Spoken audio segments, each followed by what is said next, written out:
여러분, 믿음이 뭡니까? 예수 믿는 게 믿음인데, 예수 믿는 믿음, 그 믿음이 뭐냐고요, 도대체. 그 믿음, 예수를 믿는다라고 할 때 그 믿음이 여러분 뭡니까?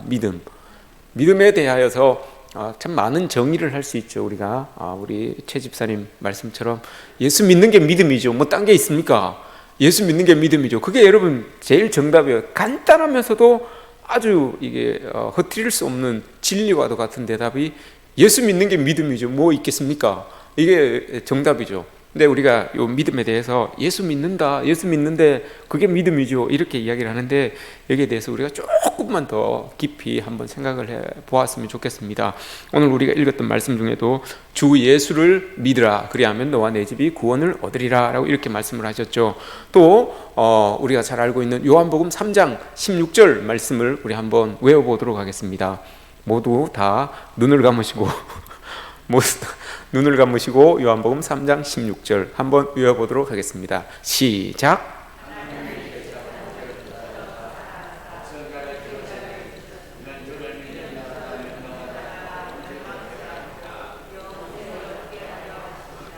아멘.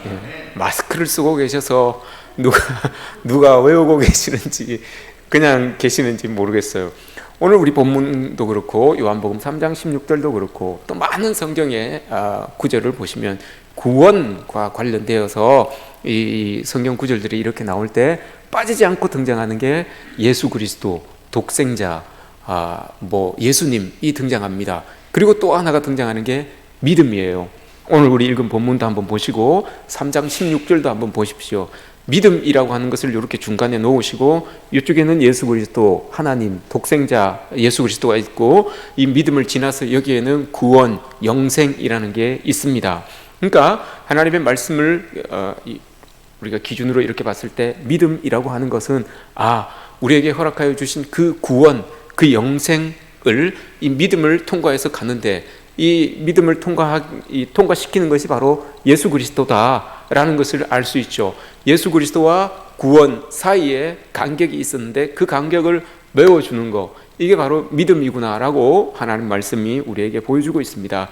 이 믿음이 아니고서는 통과해서 갈 수가 없어요. 하나님께로 영원이라고 하는 것, 영생이라고 하는 것을 얻을 수 없는 것이 바로 믿음이다라고 이렇게 이야기를 하고 있습니다. 그런데 여러분, 예수님과 구원을 이어주는 이 믿음이 다리 역할을 이렇게 해주잖아요. 근데 이 믿음이라고 하는 이 다리, 믿음이라고 하는 이 다리는 여러분 애초부터 우리에게 있었던 게 아닙니다. 애초부터 우리가 믿음이라고 하는 이것을 이렇게 가지고 있어서 예수님이 여기 계시고 예수님으로 인하여서 구원이 여기 있으니 우리가 믿기만 하면 이걸 이어서 우리가 구원에 이르게 되겠구나, 이게 아닙니다. 여러분, 믿음이라고 하는 것은 애초에 우리에게 없었습니다. 애초에 믿음이라고 하는 것은 우리에게 없었어요. 그래서 갈라디아서 3장에 보면 믿음이 오기 전에 우리는 모두 다 몽학 선생 아래에 있었다라고 이렇게 이야기를 해요. 믿음이 오기 전에. 거기에서 이야기하고 있는 믿음이라고 하는 것은 예수 그리스도를 이야기하기도 하고 우리가 예수님을 믿는 그 믿음을 이야기도 합니다. 근데 그것이 오기 전에 우린 다 율법 아래에 있었어요. 몽학 선생이 율법을 이야기하는 겁니다. 또한 몽학 선생은 율법을 이야기하는 것과 동시에 죄를 이야기하는 겁니다. 죄 아래에 있어서 사망, 멸망 아래 우리는 다 있었다라고 이렇게 고백을 하는 겁니다. 그러니까 예수님이 우리에게 오시기 이전에, 믿음이 우리에게 오기 이전에 우리는 모두 다 죄 아래, 율법 아래, 멸망 아래 있었던 사람들이다라고 이렇게 이야기를 하고 있어요. 그러니 믿음이라고 하는 것은 우리의 마음에서 일어나는 것이 아니라 예수님께서 우리에게 오심으로 말미암아 그와 동시에 우리에게 생겨지게 되는 것, 이게 바로 여러분 믿음이라는 것을 여러분 잊지 않아야 됩니다. 그래서 믿음을 내 마음대로 가져야 되겠다, 난 믿음 없어야 되겠다, 이게 안 되는 거예요. 예수님께서 이 땅에 오실 때 그 믿음이 우리에게 들어오신 것이기 때문에 믿음을 내 마음대로 가지고 내 마음대로 버리고 이렇게 되는 게 믿음이 아니라는 거, 여러분 이걸 명심해야 됩니다. 그럼에도 불구하고 믿음이라고 하는 것이 내가 더 크게 만들 수 있고 내가 더 튼튼하게 만들 수 있는 이유는, 그 믿음이 예수님이 여러분 우리에게 이렇게 오실 때, 믿음이 우리에게 오실 때 그 믿음이 구원을 이어주는, 이렇게 예수님과 구원을 이렇게 이어주는 가교처럼 다리처럼 우리에게 왔는데 이 믿음이 희미한 거예요. 우리가 잡을 수도 없고 보이기는 보이는데 잡을 수도 없고 걸어갈 수도 없는 그런 모습으로 이렇게 믿음이라고 하는 것이 흐릿하게 이렇게 다리가 놓여져 있었던 거죠. 이게 여러분 우리에게 처음 온 믿음입니다. 예수님이 오실 때 우리에게 들어온 믿음이 바로 이런 믿음이었어요.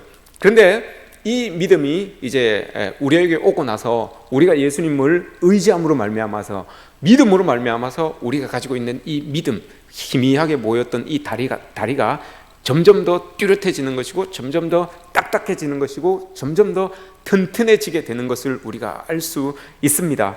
사도행전 14장에서 사도 바울이 전도 여행을 마치고 1차 전도 여행을 마치고 나서 안디옥 교회에 와서 이렇게 이제 전도 보고를 하죠.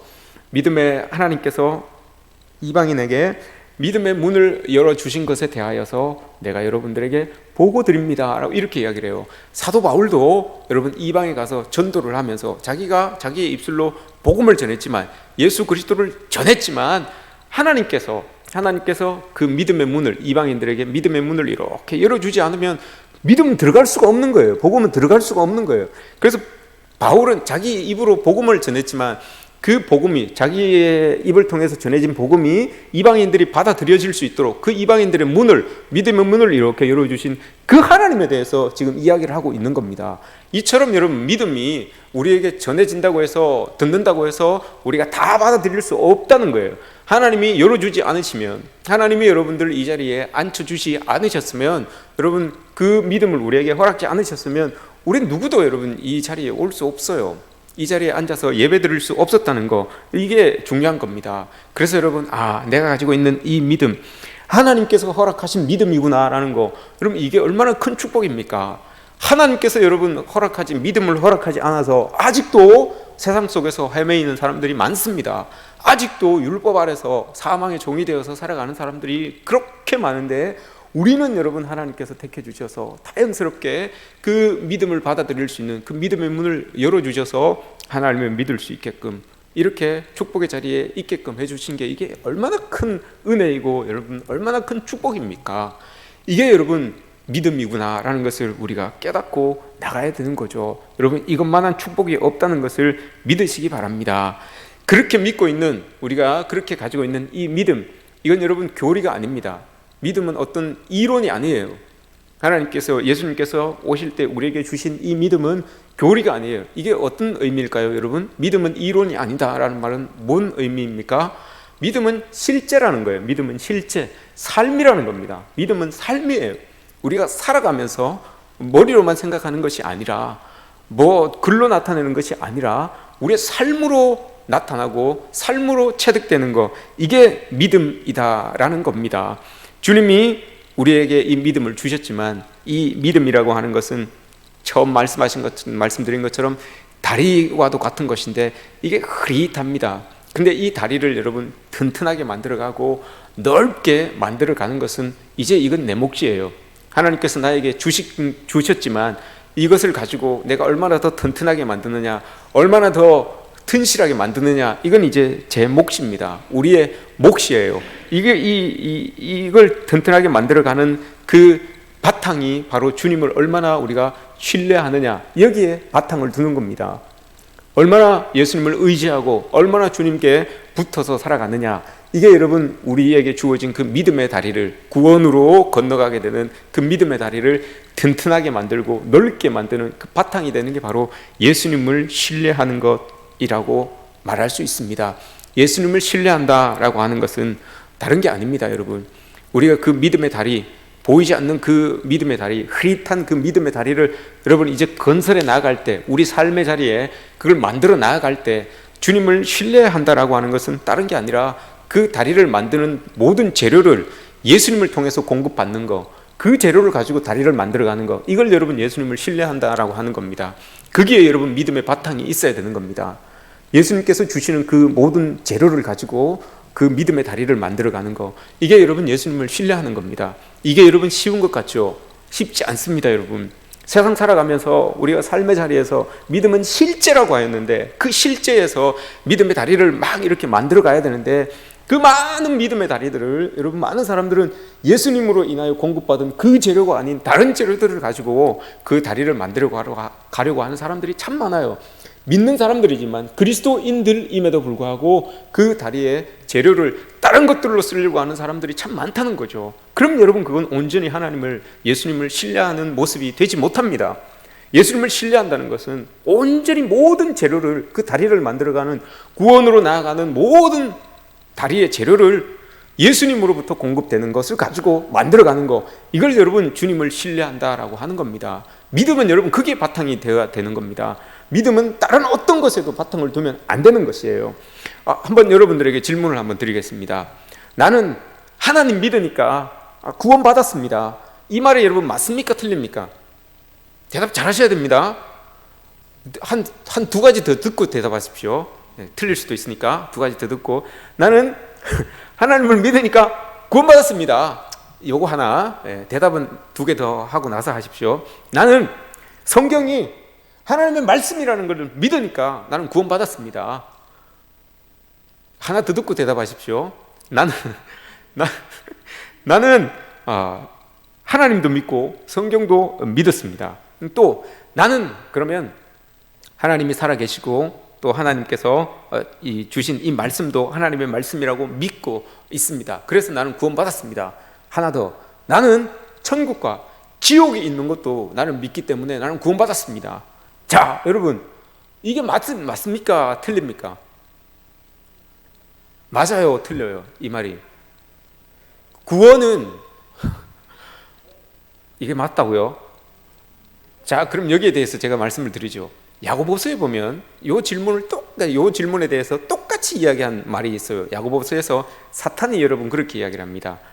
자기가 하나님이 계신 것을 자기도 알아요. 사탄이 하나님이 계신 것을 나도 안다라고 이렇게 고백을 하죠. 사탄이 여러분 하나님의 말씀도 알아요. 하나님의 말씀도 알아서 그 하나님의 말씀에 권위가 있는 줄도 다 알고 있어요. 사탄도 여러분 그렇게 이야기를 해요. 나를 잡아가지고 저 무저공에 던지지 마십시오 라고 이렇게 이야기를 해요. 사탄도 천국과 지옥이 있는 것을 알아요. 그 사탄이 여러분 구원을 받았습니까? 못 받았습니까? 받았어요.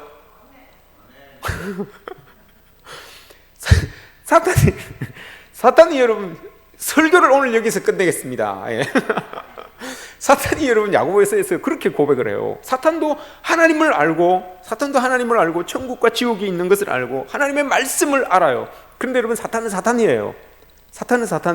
우리가 믿음 생활을 하면서 빠지기 쉬운, 너무 쉽게 생각해서 빠지기 쉬운 오류가 바로 이거예요. 나는 하나님의 말씀을 믿습니다 라고 해서 나는 하나님을 믿으니까 나는 구원받았습니다. 여러분 이렇게 되면 안 됩니다.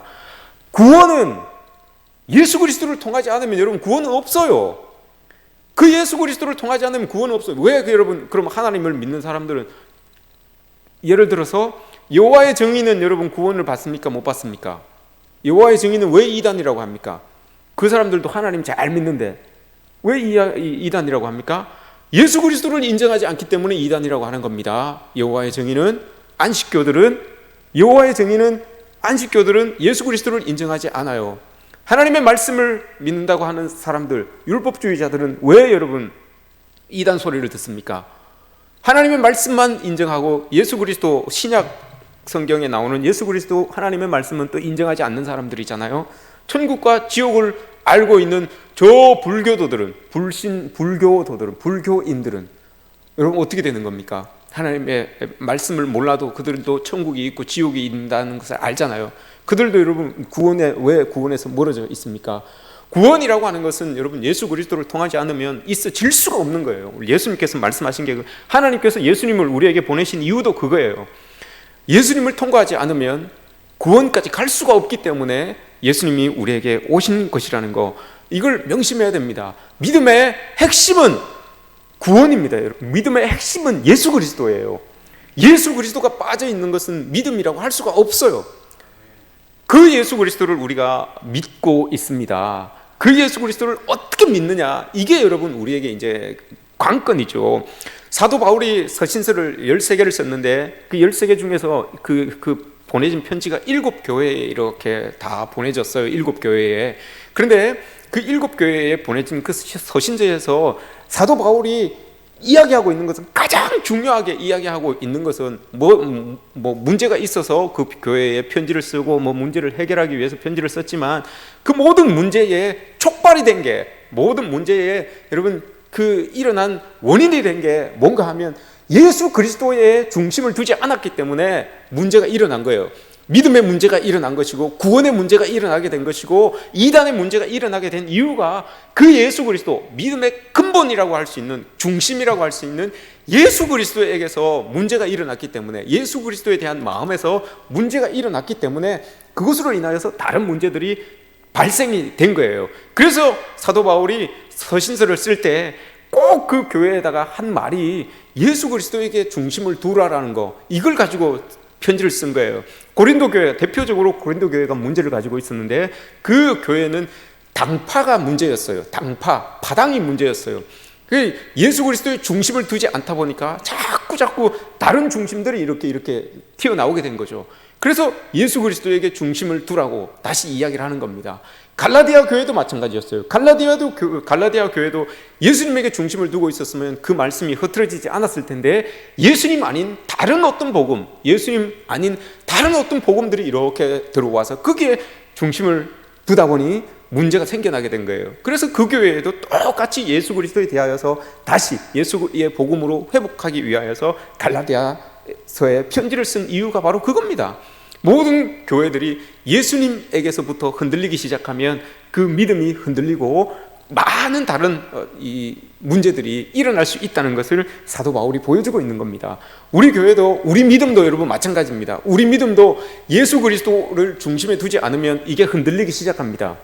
예수 그리스도를 여러분 우리의 마음에, 믿음의 중심에 두지 않으면 흔들리기 시작할 수 있다는 것을 명심해야 됩니다. 교회도 여러분 마찬가지입니다.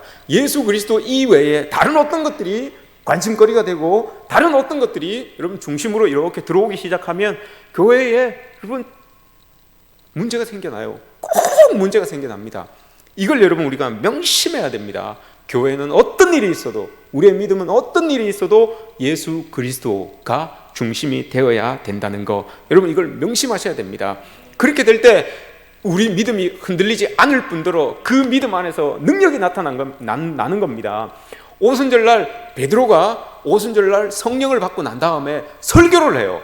성령을 받고 난 다음에 설교를 하는데, 어떤 설교를 하는가 하면, 너희가 십자가에 못 박아 죽이신 예수 그리스도를 하나님께서 살리셨고, 그리고 그 하나님이 살리신 예수 그리스도를 너희의 주와 그리스도가 되게 하셨느니라, 너희의 주와 그리스도로 삼으셨느니라 라고 이렇게 베드로가 설교를 팍 해요.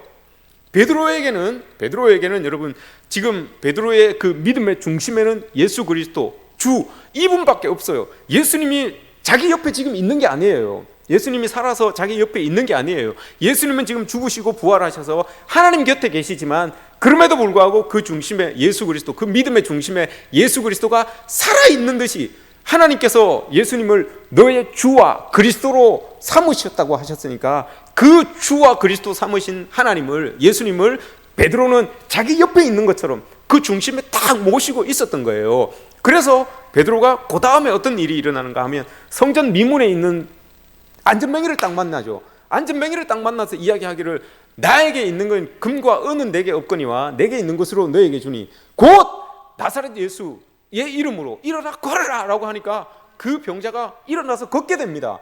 여러분, 이 일이 어떻게 일어나는 겁니까? 지금 예수님은 내 곁에 없어요. 지금 내 곁에 계시지 않은 그 예수님, 하늘 보좌에서 하나님 곁에 계시는 그분이지만, 하나님께서 말씀하시기를 그 예수님을 나의 주와 그리스도로 삼아 주셨기 때문에 베드로에게는 여러분 그 믿음이 있었던 거예요. 주님은 내 눈에 보이지 않고 내 손에 잡히지 않는 그분이지만 여전히 내 마음속에서 나의 주가 되시고 나의 그리스도가 되시는 분이에요. 그래서 이 믿음이 오기 전이었으면 베드로는 아마 눈에 잡히는 금이나 손에 잡히는, 눈에 보이는 은을 의지하여서 그 미문에 앉아있는 안전뱅이에게로 나아갈 수가 있었을 겁니다. 그런데 믿음이 온 이후로는, 성령을 통하여서 그 믿음이 베드로에게 온 이후로는 그 믿음이 여러분 중심이 된 거예요. 그 믿음이 여러분 뭡니까? 예수 그리스도가 나의 주와 나의 그리스도가 된다는 거, 그게 여러분 베드로 마음에 꽉 차 있었어요. 그래서 그걸 가지고 그러면 내가 행치 못할 일이 없겠지라고 해서 그 안전뱅이에게 여러분 나사렛 예수 그리스도의 이름으로 딱 명하니까 능력이 나타나게 되는 겁니다. 믿음이라는 것은 여러분 이런 것입니다.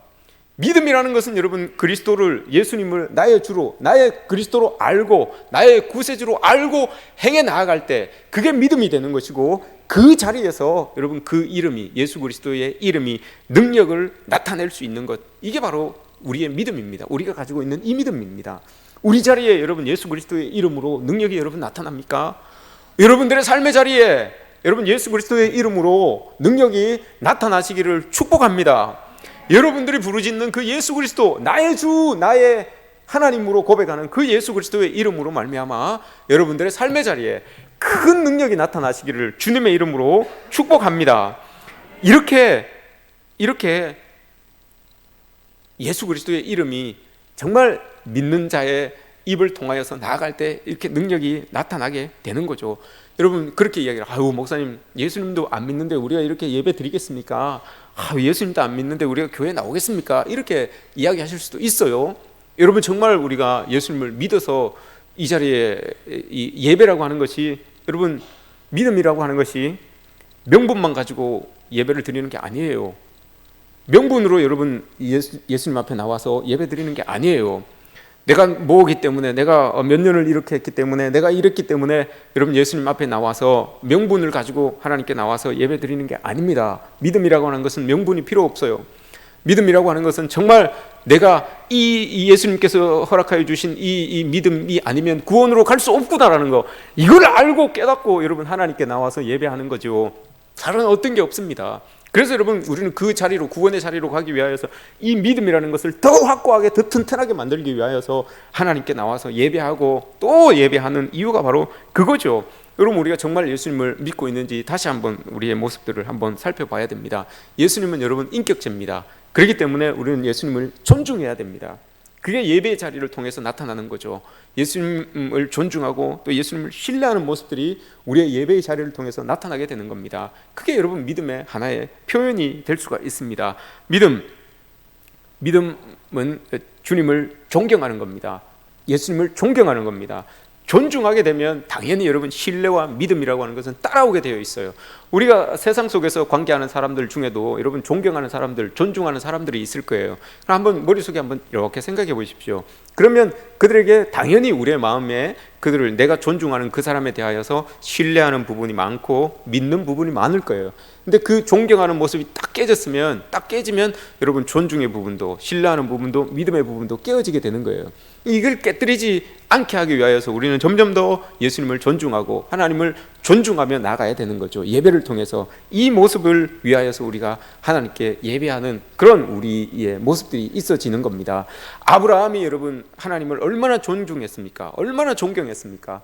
이런 존중함이, 이런 존경함이 우리에게 있어져야 된다는 겁니다.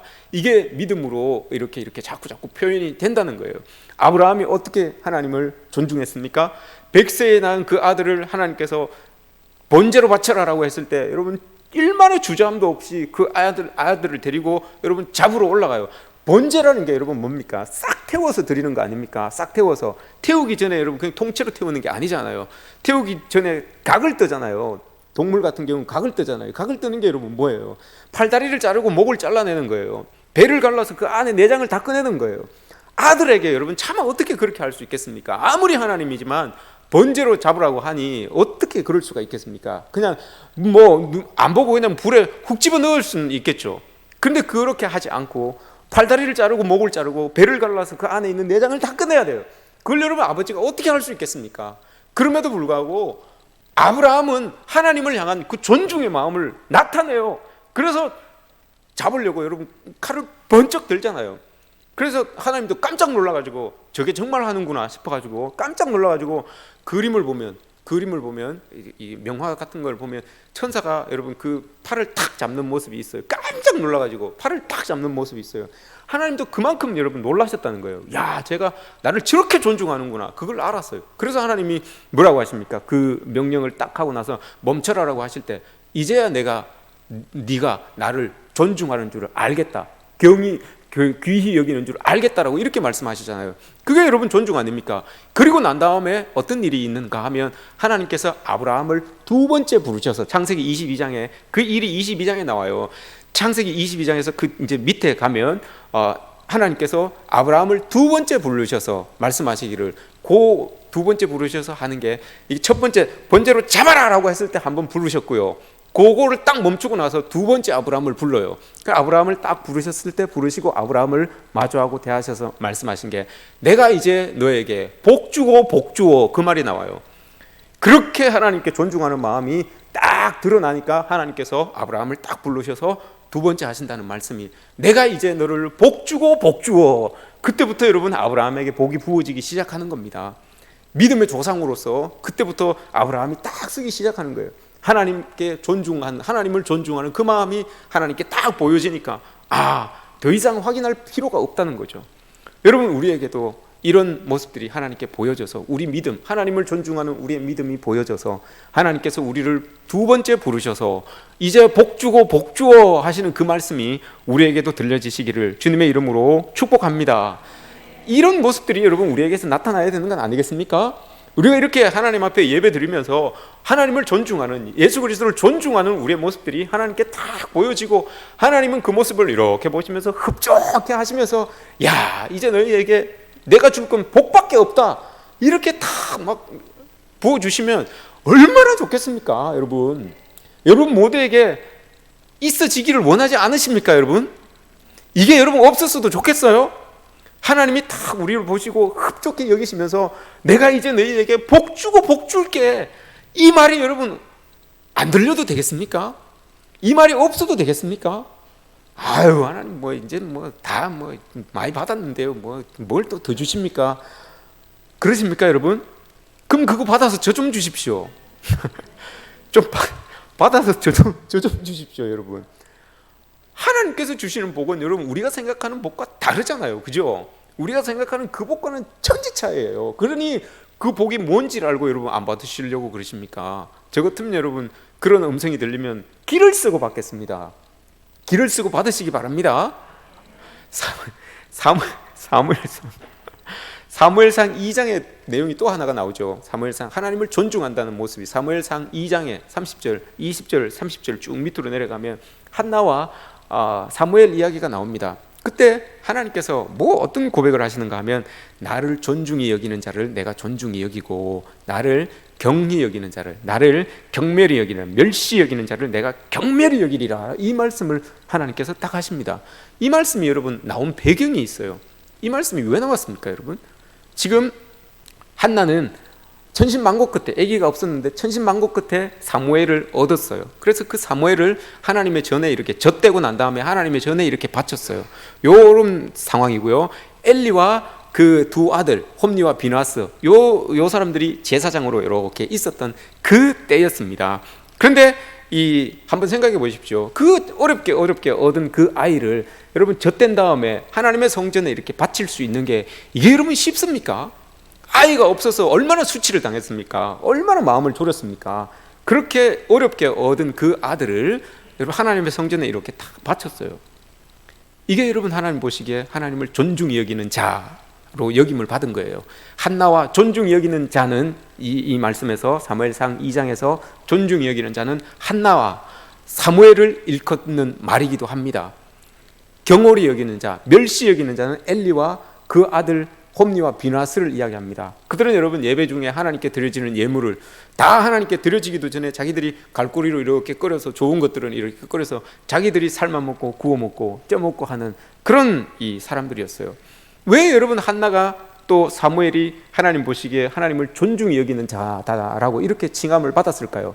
당시에 여러분 시대적 배경이 어떤 때입니까? 사사시대입니다. 사사시대 말엽이에요. 사사시대 말엽이면 여러분 하나님이 하나님 대접을 받지 못하던 때였어요. 사람들에게, 그 이스라엘을 살아가는 모든 사람들에게 하나님께서, 심지어 하나님을 믿는다고 하는 이 엘리 제사장도, 비느하스 홈니 제사장도 여러분 하나님을 하나님으로 인정하지 않는 그런 때였어요. 그러니까 사람들이 다 자기 소견에 옳은 대로 행하던 그때가 바로 여러분 사사 말엽이었어요.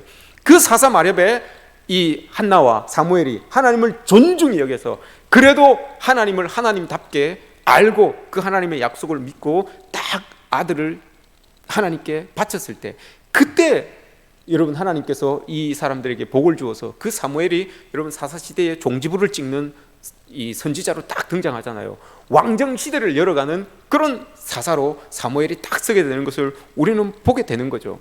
아무도 누구도 하나님을 하나님답게 인정하지 아니하고 하나님의 말씀을 경홀히 여기고 누구도 자기를 그 하나님 때문에 손해보지 않으려고 살아가던 그때에 여러분 이 여인이 하나님의 말씀을 붙들고 하나님의 약속을 붙들고 하나님께 나아간 거, 이걸 여러분 하나님은 자기를 존중히 여기는 것으로 알고 그렇게 존중히 여기시는 대접을 다시 이렇게 반응으로 보여주셨던 그런 하나님의 모습입니다.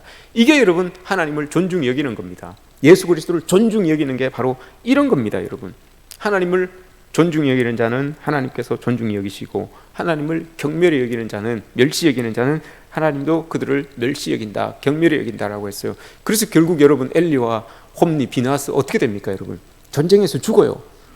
전쟁에서 죽어요. 아들 둘이 죽어요. 그리고 그 아들 둘이 죽었다는 소식을 듣고 엘리도 여러분 충격에 뒤로 쓰러져서 죽잖아요. 그 소식을 듣고 그 며느리가 있었죠. 비나스의 아내가 있었는데 그 아기를 베고 있었어요. 임신 중에 있었어요. 충격이 너무 커서 산통이 와가지고 아기를 낳잖아요. 난산이었어요. 그래서 엄마는 죽어요. 엄마는 죽고 아기만 툭 나왔는데 그 아기 이름이 뭡니까 여러분? 이가봇이에요. 이가봇. 하나님이 우리 집에서 영광을 다 걷어가셨다.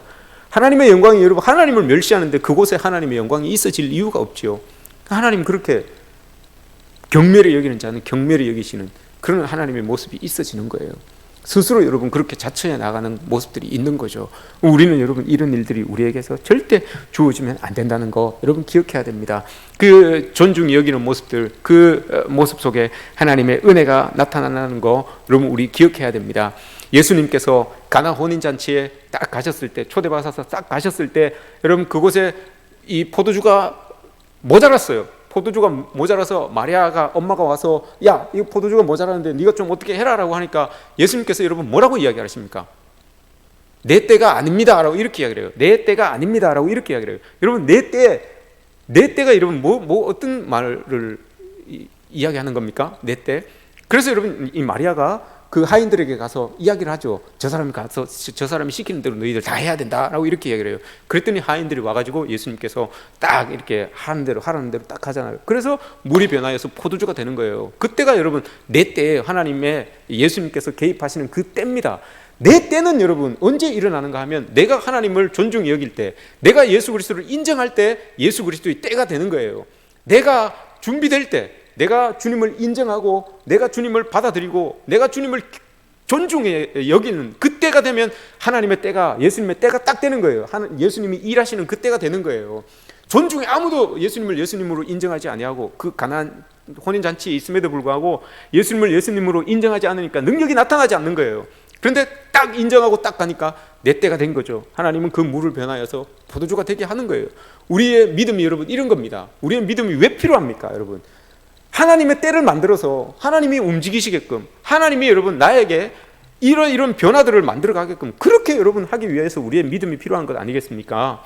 우리가 여러분 이런 믿음들이 있어야 되는 거예요. 하나님을 하나님으로 인정하고 예수님을 예수님으로 인정할 때, 그때가 여러분 예수님이 일하는 때이고 그때 여러분 변화가 일어나는 때라는 거, 그때 여러분 능력이 일어나는 때라는 것을 여러분 우리가 잊지 않고 명심해야 됩니다. 그렇게 여러분 예수님의 때를 만들어가는 거예요. 우리가 행함으로 인하여서 예수님의 때를 만들어가는 겁니다. 마냥 기다리고 있으면 예수님의 때가 이루어지는 게 아니에요. 여러분 예수님의 때는 우리가 만들어가는 겁니다. 그렇게 예수님 앞에 나아가니까 예수님이 딱 개입하셔서 물을 포도주로 변화시키는 것 아니겠습니까? 이게 여러분 우리의 삶에도 있어야 된다는 거죠. 그리고 또 하나, 믿음이라고 하는 것은 누가 뭐라 그래도 여러분 믿음이라고 하는 것은 예수 안에 있어야 됩니다. 예수 안에 있는 믿음은 아무 소용이 없어요. 누가 뭐라 그래도 여러분 믿음이라고 하는 것은 예수 안에 있어야 되는 거예요. 예수 안에 있다는 게 여러분 어떤 의미를 이야기합니까? 예수님이 사도 바울이 서신서를 쓸 때마다 꼭 빼놓지 않고 쓴 이 구절이 있어요. 그리스도 예수 안에 있는 어느 교회에 편지하노니, 그리스도 예수 안에 있는 어느 교회에 내가 편지하노니, 이 말을 꼭 썼어요. 왜 여러분 그리스도 예수 안에 있는 어떤 교회라고 이렇게 이야기를 했을까요? 그 교회의 여러분 형편과 처지와 상황과 모든 것들은 다 달라요.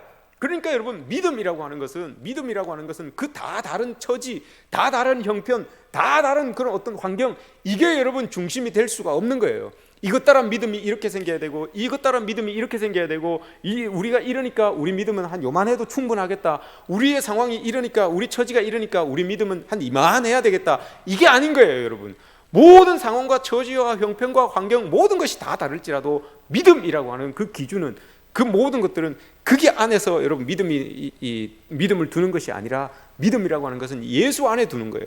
예수 안에. 사도 바울이 빌립보 교회에 편지를 쓸 때 감옥에 있었어요. 감옥에 있으면서 편지를 썼는데, 빌립보서를 편지를 쓸 때 기쁨이라고 하는 단어가 16번이나 쓰여지잖아요. 왜 그렇습니까 여러분? 사도 바울은 그 믿음의 근본을 감옥 안에 둔 게 아니에요. 감옥 안에서 자기의 믿음을 찾아낸 게 아니에요. 내가 감옥 안에 내 환경이 이러니까, 내 처지가 이러니까 이렇게 여러분 그 믿음을 표현한 게 아니에요. 아무리 자기가 그 감옥 안에 갇혀져 있을지라도 그 믿음의 근거를 예수 그리스도에 두고 있기 때문에, 감옥이 나를 감싸고 있을지라도 자기는 기쁜 거예요. 그러니까 여러분 빌립보 교인들에게 그 기쁨의 편지를 쓸 수 있는 이유가 바로 그겁니다. 우리의 처지와 우리의 형편과 우리의 상황에 따라서 믿음의 근거를 둔다면, 여러분 우리 믿음은 요만해질 수도 있고 이만해질 수도 있어요. 근데 그게 아닙니다. 예수님께서 원하시는 그 믿음의 근거는 예수 안에 있는 거예요. 너희들의 처지가, 너희들의 형편이, 너희들의 환경이 어떠할지라도 우리 믿음의 근거는 예수 안에 있는 거예요. 우리를 구원해 주시는 그 예수 그리스도 안에 믿음의 근거를 두면 흔들리지 않는 거예요. 어떤 상황과 처지에 따라서 그 믿음이 변하지 않는 거예요. 그래서 여러분 예수님 안에 우리가 믿음의 근거를 두어야 된다는 이유가 바로 이거예요. 누가복음 18장 19장에 부자가 나옵니다. 18장에 청년 부자가 하나 나오고, 19장에는 부자 나사로가 나오죠. 부자 그 삭개오가 나오죠. 18절에 있는 그 부자는 믿음의 근거를 이 재물에 두었죠. 그래서 예수님께서 재물을 다 팔아 가난한 사람에게 나눠주고 날 따라라라고 하니까 그가 근심해서 가요. 왜냐? 그의 믿음의 근거는 재물이었어요. 그래서 그 재물을 잃으면 아무것도 아니기 때문에 그는 예수님의 이 명령을 따라서 행하지 못했어요. 그 믿음의 근거는 재물이었기 때문에. 근데 19장에 나오는 삭개오는 달랐어요. 삭개오는 예수님이 내가 오늘 너의 집에 거하겠다라고 하니까 그가 이야기하잖아요. 내가 혹 잘못 취한 게 있으면 내가 4배를 갚겠습니다. 4배를 갚겠습니다. 가난한 사람들에게 내 죄를 절반을 다 나눠주겠습니다. 라고 이렇게 얘기를 해요. 믿음의 근거가 예수 안에 있었기 때문에 자기가 지금까지 가지고 있었던 그 부에 대한 근거, 이게 여러분 다 아주 편안하게 생각할 수가 있었던 거예요. 예수 안에 믿음의 근거를 다시 두었기 때문에 그렇게 될 수가 있었던 거죠. 믿음 안에 근거를 둬야 되는 가장 큰 이유가 또 하나가 있습니다. 가룟 유다가 여러분 예수님을 팔고 나서 양심의 가책을 느끼죠. 그래서 그 은 30을 가지고 대제사장 발 앞에 던져내요. 던져놓고는 막 가요. 근데 도무지 여러분 마음에 양심이 찔려서 견딜 수가 없었어요. 그래서 어떻게 됩니까? 자살합니다. 죽어요. 믿음의 근거를 두지 못했기 때문에 그런 거예요, 여러분. 예수님에게 믿음의 근거를 두지 못했기 때문에 그런 거예요. 자기 양심에 막 가책이 돼도 그 모든 사람을, 생명을 사랑하시는 그 예수님을 안다면, 예수님의 말씀을 자꾸 되뇌일 수 있었다면, 여러분 가룟 유다가 그렇게 죽지는 않았어요. 똑같은 죄를 범한 여러분 사도 베드로를 보십시오. 베드로가 어떻게 됩니까? 베드로도 여러분 그 예수님을 부인하고 예수님을 저주까지 해요. 그러면 누가복음 22장에 보면 여러분 예수님이 말씀하시기를, 사단이 밀 까부르듯이 너를 참소하기 위하여서 나에게 요구했는데, 나는 너 믿음 떨어지지 않도록 내가 계속 기도하고 있다라고 이렇게 예수님이 말씀하세요. 그리고 난 다음에 부인하는 이야기가 나오잖아요. 그러니까 베드로는 그 믿음을 예수님 안에 두었기 때문에, 그래도 여러분 그 상황 속에서 자기가 가룟 유다처럼 그렇게 쿡 쓰러지지 않고 다시 일어나서 주님께로 나와서 다시 회개하고 쓰임을 받을 수 있었던 이유가 바로 그거예요. 그 믿음의 근거를 예수님 안에 가지고 있었기 때문에 그런 거죠. 얼마나 참소했습니까? 사탄이 밀가부르듯이 그 베드로를 참소했다고 해요. 어떻게 참소를 했겠습니까, 여러분? 야, 너는 양심도 없냐? 가룟 유다는 그렇게 30에 예수님 팔고 돌을 갖다 줬지 않냐? 돌을 갖다 줬는데도 양심의 가책을 느껴 갖고 그렇게 죽었는데 너는 참 얼굴도 두껍다. 너는 진짜 양심도 없는 것 같다. 이렇게 여러분 사탄이 베드로를 계속 참소했을 거예요. 근데 그가 믿음 안에 그 근거를 두지 않았다면 그 참소하는 소리로 인하여서 그래 나 같은 거 뭐 살아봐야 뭐 하나 그러면서 죽었을 수도 있어요. 근데 베드로는 그렇지 않아요. 왜 그렇지 않습니까 여러분? 예수님께서 끝까지 기도하셨다고 했잖아요. 사탄이 너를 밀가부르듯이 그렇게 참소하지만 나는 너 믿음 떨어지지 않기 위하여서 기도했다라고 이렇게 말씀하세요. 그것 때문에 그런 거예요. 그 믿음, 여러분, 그 믿음 때문에, 믿음을 예수 그리스도 안에 두고 있었기 때문에 베드로는 그나마 하나님께 회개하고 나와서 다시 제자로 부름받아서 사용될 수 있었던 이유가 바로 그거죠. 우리 여러분 자녀들을 위해서 기도해야 되는 이유가 이거예요. 여러분, 다 그리스도 안에 믿음을 두지 않으면 여러분 어떤 일이 일어났을 때에 극단적인 선택을 할 수가 있다는 거예요. 엉뚱한 선택을 할 수 있다는 거예요. 그래서 여러분 우리는 자녀들을 위해서 기도해야 되는 이유가, 믿음이 떨어지지 않기 위해서, 믿음을 그리스도 안에 두게 하기 위하여서 기도해야 되는 이유가 바로 이거예요. 엉뚱한 곳으로 흘러가지 않도록, 엉뚱한 판단과 엉뚱한 결정하지 않도록 하기 위해서 기도해야 되는 이유가 바로 여기에 있는 겁니다. 베드로가 여러분 그렇게 해서 다시 예수님의 수제자로 설 수가 있었던 이유가 바로 그거죠. 예수님께서 기도해 주셨기 때문에, 믿음 떨어지지 않도록 기도해 주셨기 때문에. 그게 믿음 떨어진다는 게 뭡니까 여러분? 그 믿음을, 그 바탕, 믿음의 바탕을 예수 안에 둘 수 있게끔 그렇게 기도했다는 것 아닙니까? 그래서 베드로는 벗어나지 않았던 것이고 가룟 유다는 그 안에 없었기 때문에, 믿음의 근거를 그 안에 두지 않았기 때문에 여러분 그런 극단적인 선택을 했을 수 있다는 것을 우리는 기억해야 됩니다. 믿음, 예수 그리스도를 믿는 믿음, 이것 때문에 여러분 우리가 구원에 이른다고 하였습니다. 과연 우리가 예수 그리스도를 믿는 그 믿음이 정말 주님을 존중하는 그 믿음인지, 또 예수 그리스도 안에 근거를 두고 있는 그 믿음인지 여러분 우리가 늘 기억해야 됩니다. 그리고 주님을 늘 신뢰하면서 그렇게 따라가는 거, 그 믿음인지 우리가 기억해야 됩니다. 그렇게 될 때 우리 믿음이 더 곤고해져서 구원으로 이르기까지 그 가교가 탄탄하게 든든하게 만들어져서 정말 예수 그리스도께서 놓아주신 그 믿음의 다리를 통과하여서 구원까지 갈 수 있는 그 길이 우리에게 주어질 수가 있게 될 것입니다.